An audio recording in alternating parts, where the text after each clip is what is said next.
World വിവരേക്ക് എല്ലാവർക്കും സ്വാഗതം. Gaza Egyptian അതിർത്തി പ്രദേശത്ത് ഇസ്രായേൽ സൈന്യം കടന്നുകയറി.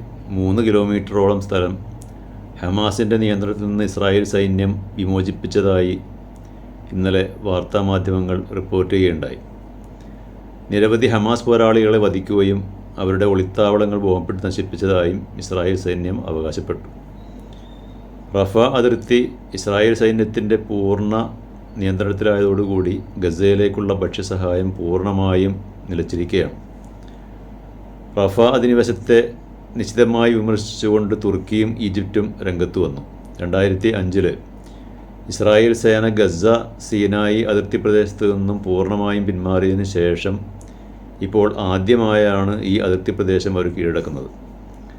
അന്താരാഷ്ട്ര നിയമത്തിന് ഒക്കെ വിരുദ്ധമായ ഈ നടപടിയിൽ നിന്ന് ഇസ്രായേൽ വിട്ടുനിൽക്കണം എന്ന് ഈജിപ്ഷ്യൻ ഭരണകൂടം ഇസ്രായേൽ ഗവൺമെൻറ്റിനോട് അഭ്യർത്ഥിച്ചെങ്കിലും അത് കേട്ട ഭാവം പോലും ഇസ്രായേൽ ഭരണകൂടത്തിനില്ല.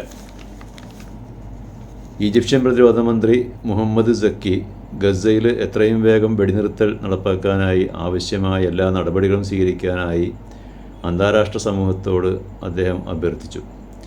അല്ലാത്തപക്ഷം വലിയൊരു ദുരന്തമാണ് ഗസയിൽ സംഭവിക്കുക എന്നും അദ്ദേഹം മുന്നറിയിപ്പ് നൽകുകയുണ്ടായി. ഈജിപ്തിൻ്റെ റഫ ക്രോസിങ്ങിൽ ഇസ്രായേൽ പതാക ഉയർത്തിയതിനെതിരിൽ ഈജിപ്ഷ്യൻ ഭരണകൂടം ഔദ്യോഗികമായി ഇസ്രായേലിനോട് പരാതി ബോധിപ്പിച്ചിട്ടുമുണ്ട്. ദൗർഭാഗ്യമെന്ന് പറയട്ടെ, ഇസ്രായേലിൻ്റെയും അമേരിക്കയുടെയും താളത്തിനൊത്ത് തുള്ളുന്ന ഒരു ഈജിപ്ഷ്യൻ ഭരണകൂടമാണ് ഇന്ന് ഈജിപ്ഷ്യൻ ജനതയെ നയിച്ചുകൊണ്ടിരിക്കുന്നത്. അതുകൊണ്ട് തന്നെ അവിടുത്തെ ജനങ്ങൾ തികച്ചും നിസ്സഹായരാണ്.